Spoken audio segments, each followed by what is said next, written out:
신약성경 마가복음 10장 1절부터 12절입니다.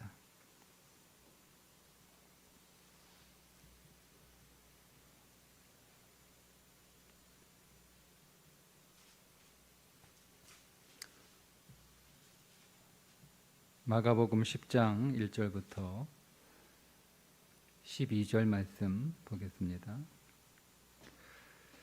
예수께서 거기서 떠나 유대 지경과 요단강 건너편으로 가시니 무리가 다시 모여들거늘 예수께서 다시 전례대로 가르치시더니 바리새인들이 예수께 나와 그를 시험하여 묻되 사람이 아내를 버리는 것이 옳으니까 대답하여 이르시되 모세가 어떻게 너희에게 명하였느냐 이르되 모세는 이혼 증서를 써 주어 버리기를 허락하였나이다. 예수께서 그들에게 이르시되 너희 마음이 완악함으로 말미암아 이 명령을 기록하였거니와 창조 때로부터 사람을 남자와 여자로 지으셨으니 이러므로 사람이 그 부모를 떠나서 그 둘이 한 몸이 될지니라. 이러한즉 이제 둘이 아니요 한 몸이니 그러므로 하나님이 짝지어 주신 것을 사람이 나누지 못할지니라 하시더라.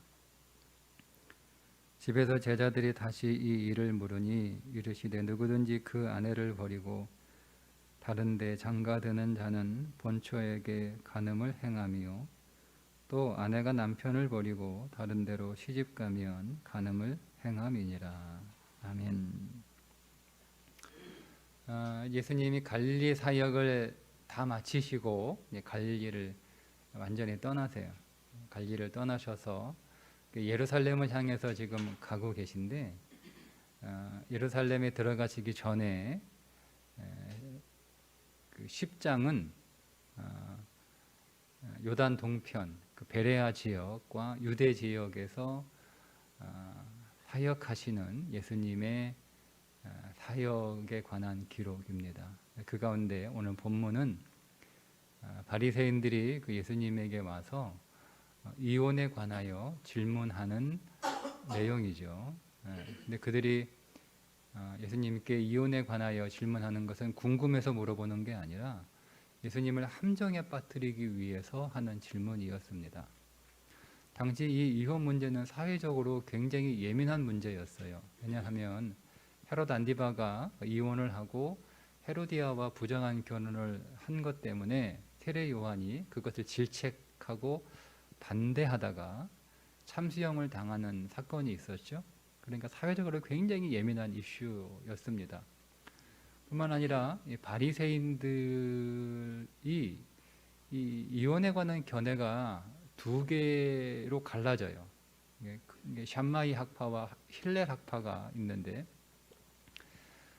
신명기 24장의 1절과 2절에 있는 말씀에 대한 해석이 조금 달라요. 샴마이 학파는 굉장히 보수적인 해석을 해서 간음한 외에는 이혼을 할 수 없다 이렇게 주장을 하고 있었고 반면에 힐렐 학파는 간음뿐만 아니라 여자가 남편에게 잘못하면 심지어 남편이 아내가 싫어지면 이혼할 수 있다 이렇게 굉장히 조금 자유적인 입장을 취하고 있는 상황이었어요. 그래서 예수님이 이혼을 반대하면 정치적인 함정에 빠뜨릴 수 있는 상황이 되고 또 뭐 이혼을 찬성하면 예수님이 그 마태복음 5장에 보면 이미 결혼에 관하여 이혼에 관하여 분명하게 말씀을 하셨거든요. 그러니까 예수님 자신이 하셨던 말씀하고도 달라지는 게 되고 더군다나 율법을 자유롭게 해석하는 자유주의자 이렇게 함정에 빠뜨릴 수 있는 상황이 된 거예요. 그래서 예수님께 이제 물어봅니다. 바리새인들이 남자가 여자를 버리는 것이 옳으냐, 남편이 아내를 버리는 것이 옳으냐 이렇게 질문을 합니다. 그럼 예수님이 되물어요. 모세가 뭐라고 명령했냐? 모세가 너희에게 뭐라고 가르쳤냐? 이렇게 물어보시니까 대답합니다. 이혼 증서를 써 주어 이혼 증서를 써주는 걸 허락했다. 이렇게 대답을 하죠. 신명기 24장 1절에 있는 말씀인데요. 네, 여러분들 이 말씀을 사실은 잘못 해석한 거예요. 모세가 이혼 증서를 왜 써주라고 했는지에 관한 그 모세가 말한 그 본질은 사실은 잘 모르고 그걸 어떻게 이해했냐면 이혼할 수 있다 이렇게 해석을 해버린 거예요. 그러니까 이혼 증서를 써주면 뭐 얼마든지 이혼할 수 있다 이렇게 해석을 하고 있었던 거죠. 근데 모세가 이혼 증서를 써주라고 한 그 내용은 이혼을 해도 된다 이렇게 그런 의도로 쓴 게 아니라 당시 그 남편들이 그 아내를 뭐 거의 물건 취급했어요. 물건 취급. 그러니까 오늘도 그렇게 말씀하고 있잖아요. 질문 자체가 이 당시 아내를 어떻게 생각하고 있는지를 잘 보여주는 질문이잖아요. 2절에 보면 바리새인들이 예수께 나와 그를 시험하여 묻되 사람이 아내를 버리는 것이 옳으니까 이렇게 버리는 거예요. 그러니까 어떻게 사람을 버려요? 더군다나 아내를 버려요. 그러니까 이게 그 당시 사고 방식이에요. 그런데 뭐 모세 시대는 더 그랬겠죠, 그죠? 그러니까 많은 그 남편들이 아내가 싫어졌어요. 뭐 여러 이유로 뭐 다른 여자가 좋아져서 싫어졌든 아니면은 뭐 마음에 안 들어서 싫어졌든 뭐 하여튼 싫어졌어요. 그러면 쫓아버려요. 못 살겠다고 너 나가라고 그러면 나가야 되는 거예요. 그 당시 사회는. 근데 그렇게 여자가 나가버리면 쫓겨나면 여자가 할 수 있는 게 아무것도 없어요. 그 당시 여자가 할 수 있는 게 뭐가 있어요? 여자가 뭐 직장이 있어요, 뭐 일할 수가 있어요, 뭐 없어요. 그러니까 여자가 할 수 있는 건 다른 남자와 결혼해서 하는 것 말고는 그 당시 여자가 생존할 수 있는 게 아무것도 없는 거예요. 뭐 부모가 잘 살아가지고 부모 집에 들어가서 하는 게 아니라면, 아니면 뭐 형제가 뭐 잘 돌봐주는 게 아니라면, 그런 게 아니라면 여자가 집에서 쫓겨나가지고 살아갈 수 있는 사회가 아니에요. 그러면 결국 다른 사람하고 결혼해서 같이 사서 그래서 이제 그 살아갈 수밖에 없는 상황인데, 이혼하지 않은 상태에서 쫓겨났다고 해서 다른 남자하고 같이 산다? 그러면 그 여자 죽여도 되는 거예요.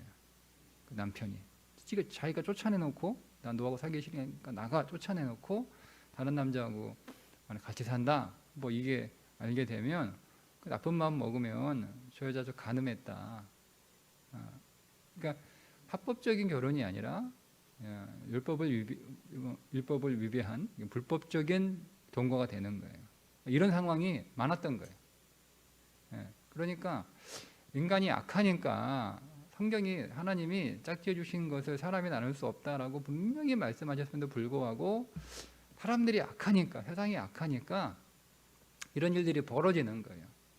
그러니까 불가피하게 집에서 쫓겨나고 쫓아낼 수밖에 없는 상황이 만약에 생긴다면 그냥 이렇게 내보내지 말고 그냥 깔끔하게 법적으로 정확하게 관계를 정리해줘서 그 여자가 밖에 나가서 살 수 있는 조건을 만들어 주라는 의도였지 이혼을 허락한 게 아니었거든요. 그런데 이제 이게 잘못 이해한 거예요. 사람들은 다 자기가 좋을 대로 해석하지 않나요? 성경을? 사람들은 다 성경이 그 말씀을 기록한 본래 의도가 무엇인지는 사실은 별로 관심이 없어요. 그러니까 다 자기 좋을 대로, 다. 저도 이렇게 설교하면 보면 이제 뭐 다 그런 건 아닌데 보통 자기 좋을 대로 해석을 하더라고요. 내 의도는 분명히 그게 아니었는데, 내가 전하고자 하는 메시지는 그게 아니었는데 다 자기 좋을 대로 해석을 해요.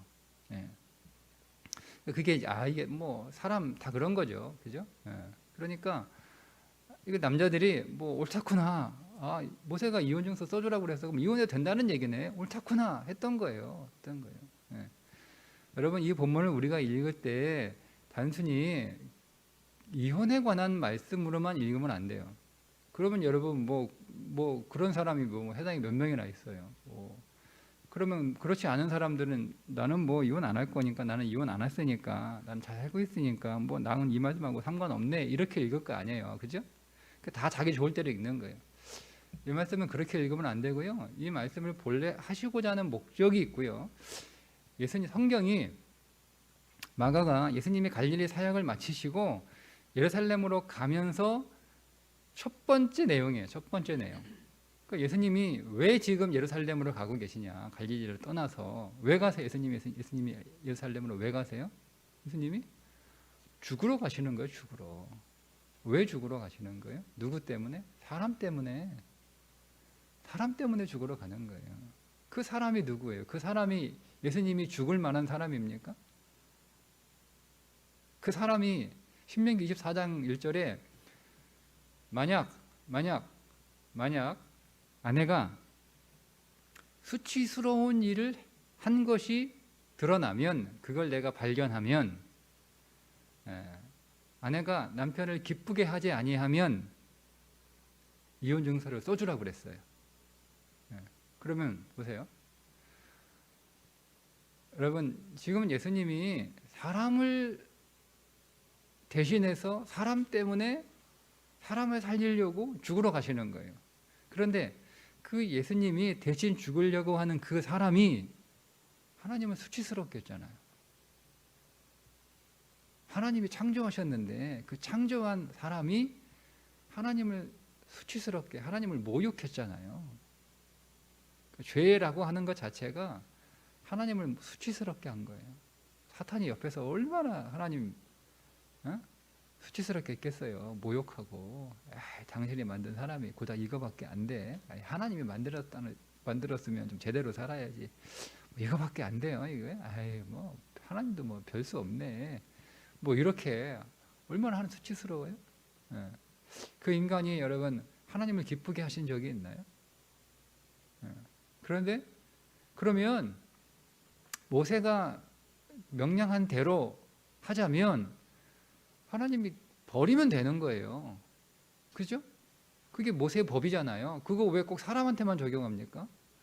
모세의 법은 하나님의 법이고 그건 하나님의 법이란 말이에요. 하나님의 법은 수치스럽게 하면 버리는 거예요. 하나님의 법은 나를 기쁘게 하지 않으면 버리는 거예요. 이게 하나님의 법이에요. 만약 그렇게 바리새인들이 해석했다면.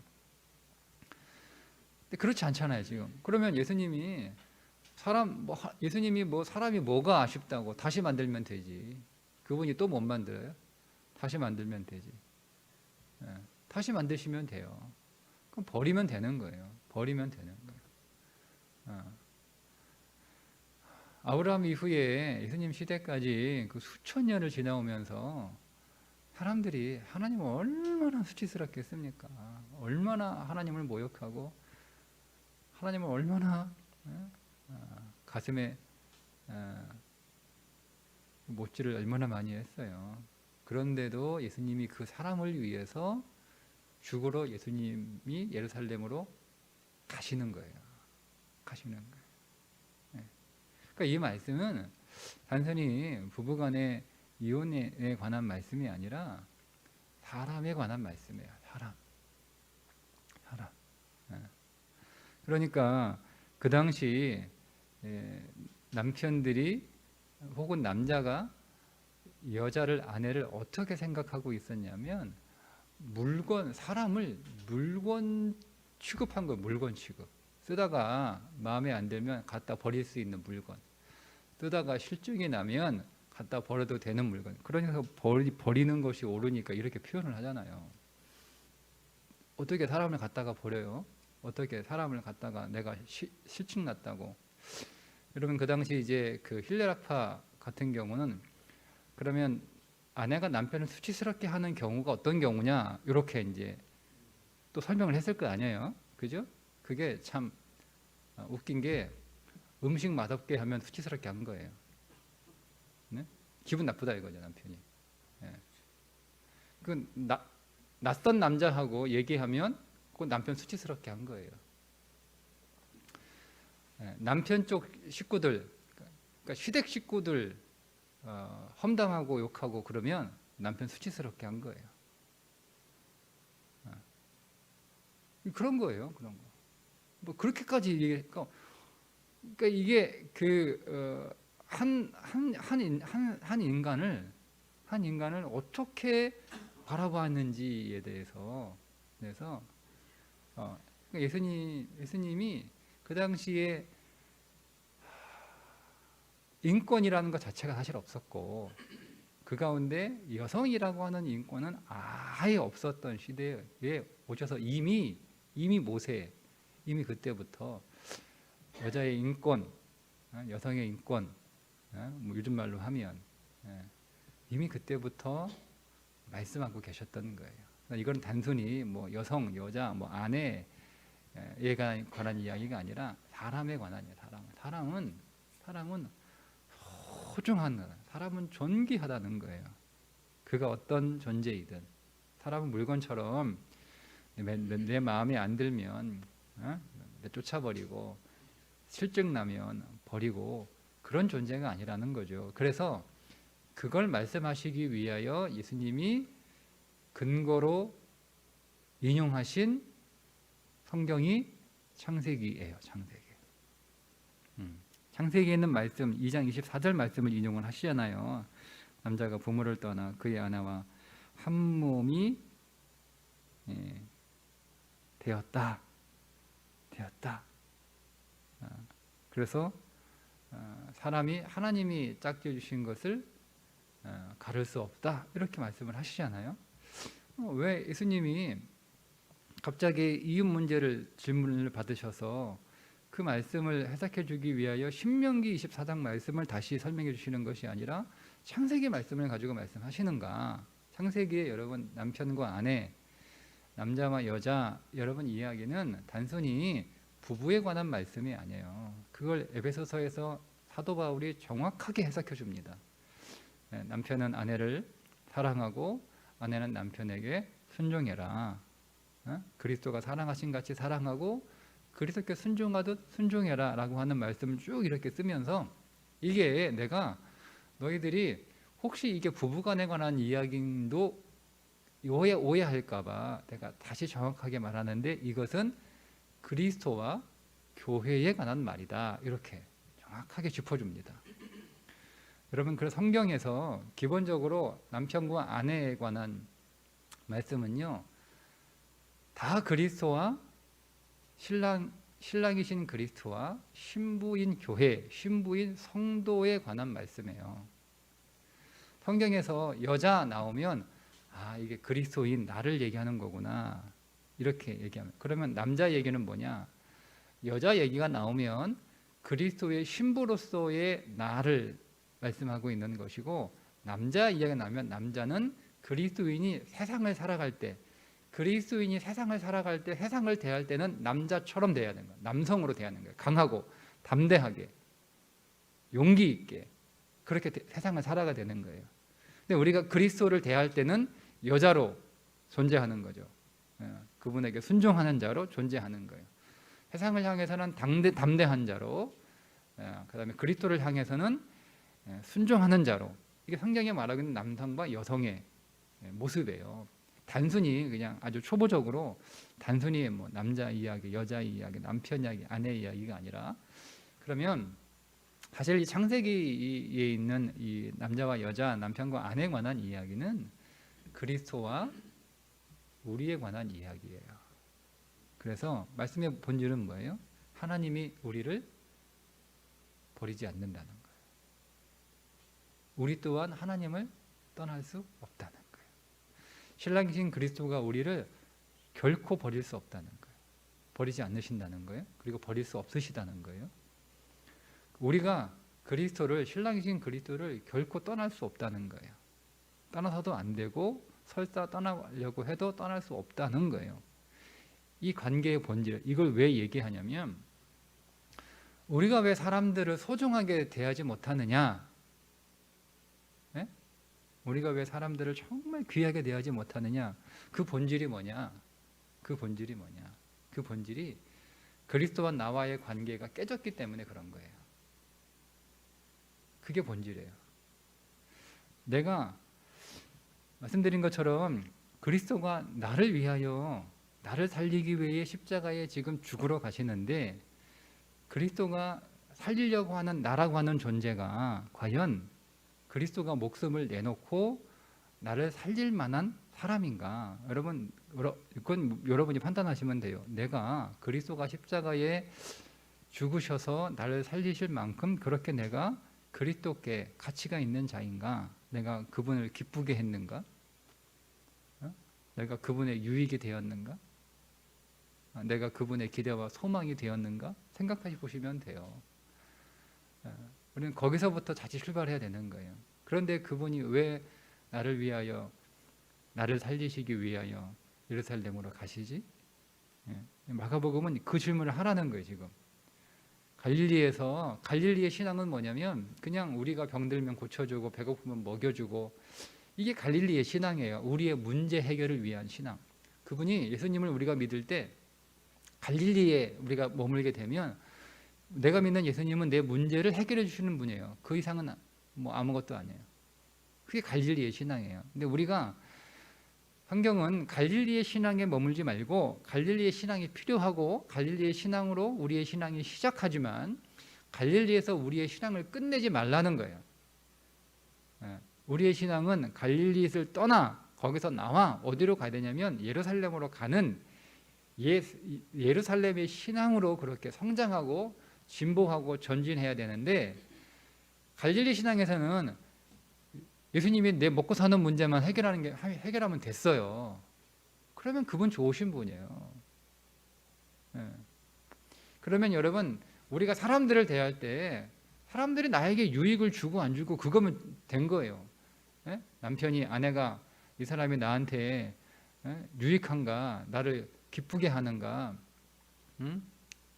내 마음에 드는가, 이것만 보면 되는 거예요. 자식을 볼 때도 자식이 내 마음에 드나 내 마음에 안 드나, 내 말을 잘 듣나 안 듣나, 이것만 보는 거예요. 이게 갈릴리 신앙이에요. 근데 여러분, 예루살렘의 신앙은 그게 아니에요. 그분이 나를 위하여 지금 단순히 먹고 사는 문제, 질병의 문제가 아니라 내 생명의 문제를 해결하시기 위하여 그분 자신을 내놓으시러 가시는 거예요. 근데 내가 그럴 만한 가치가 있는가? 내가 그럴 만한 가치가 있는가 하는 거죠. 그분이 나를 얼마나 귀하게 여기시고 얼마나 소중하게 생각하시고 얼마나 나를 존귀하게 대하시면, 얼마나 나를 사랑하시면 하나님의 세상을 이처럼 사랑하사 독생자를 주셨으니, 그걸 보는 거예요. 그러니까 내가 그리스도를 믿을 단순히 그분이 내 필요를 해결해 주시고 내 질병 고쳐 주시고 내 가난의 문제, 내 배고픔의 문제 해결해 주시는 그 그리스도가 아니라, 그리스도가 나를 살리시기 위하여 나에게 생명을 내놓으신 분이다라고 하는 것을 우리가 아는 거죠. 그 질문을 하고 있는 거예요. 그러면 내가 그리스도로부터 그런 대우를 받아요. 그냥 지식으로 그렇게 대우받는 게 아니라 정말로 우리가 인격으로 제가 마가복음 하면서 계속 말씀드렸던 것 가운데가 그리스도와 인격적인 교제예요. 그리스도가 그걸 내가 인격으로 경험하는 거예요. 그리스도가 나를 살리시기 위해, 아니 내가 죽었다가 살아난다고 내가 그분에게 무슨 뭐 얼마나 덕이 되겠어요? 도움이 되겠어요? 번거롭기만 하시지. 책임져야 되시니까.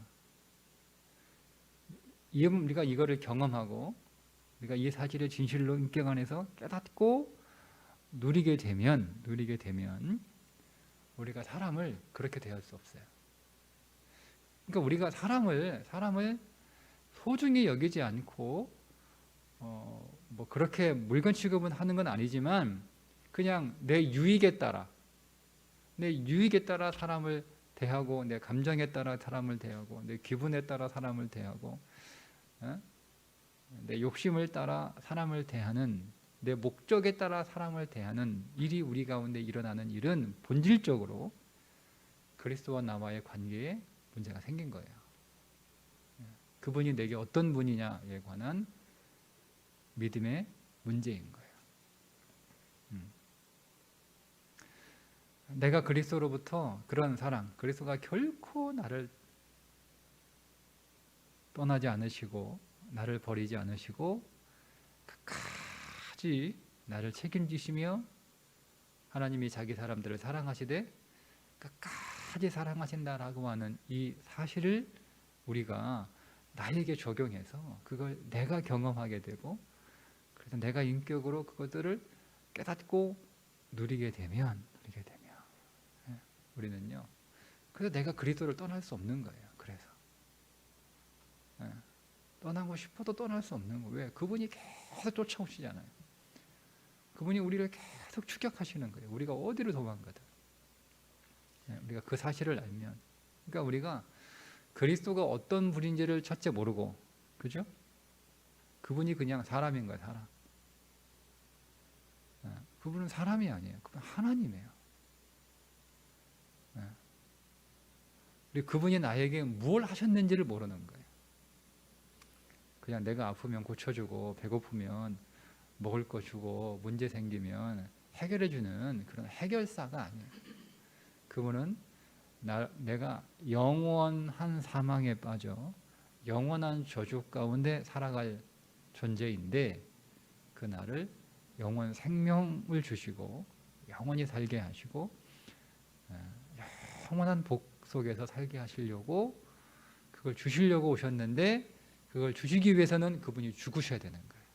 내가 죽어야 되는데. 네. 그분이 그렇게 나를 대하셨다는 거죠. 네.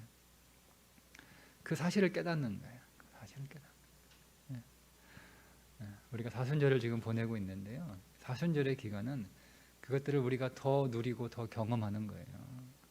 그냥 뭐 나도 뭐 예수님처럼 고생한다고 뭐 그냥 아무런 뭐 그 느낌 없이 믿음 없이 그냥 뭐 나도 막 40일 금식해야지 뭐 이런 게 아니라 그분이 나를 얼마나 사랑하셨는지, 어떻게 사랑하셨는지, 나를 어떻게 대우하셨는지. 그러면 우리가 그걸 알면 우리가 사람을 그렇게 대할 수밖에 없는 거예요.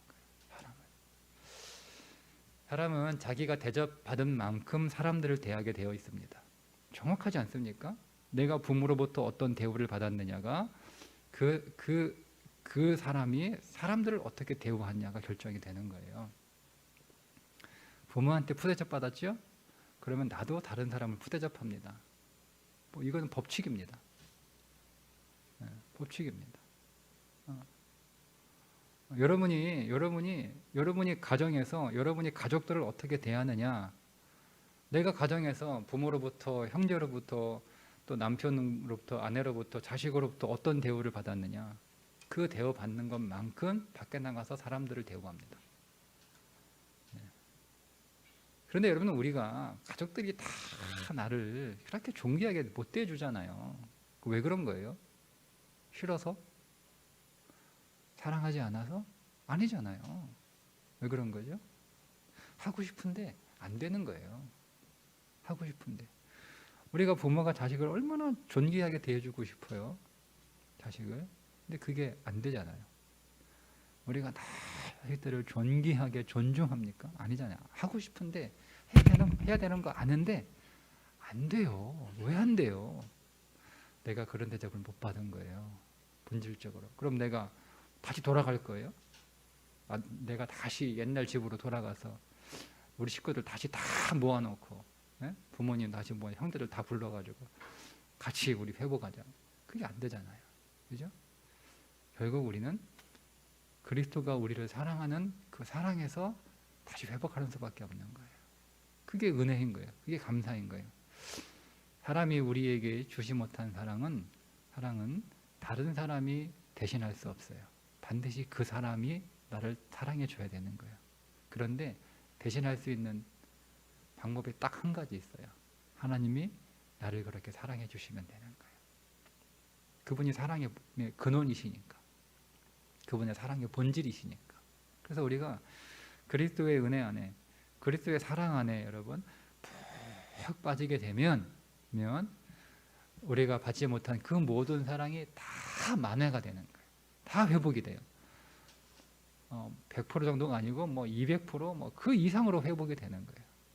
그래서 내가 그리스도로부터 그런 존귀한 대접을 받으면 그걸 받을수록, 그걸 경험하고 누릴수록 우리는 다른 사람들을 소중하게 대할 수 있는 거예요. 그때 회복이 되는 거예요. 그때 가정이 회복이 되고 교회가 회복이 되고 그때 세상이 회복이 되는 거예요. 예, 운동으로 되는 게 아니에요. 운동으로 각오와 결단으로 되는 게 아니에요. 지식으로 되는 게 아니에요. 가정 세미나 되는 게 아니에요.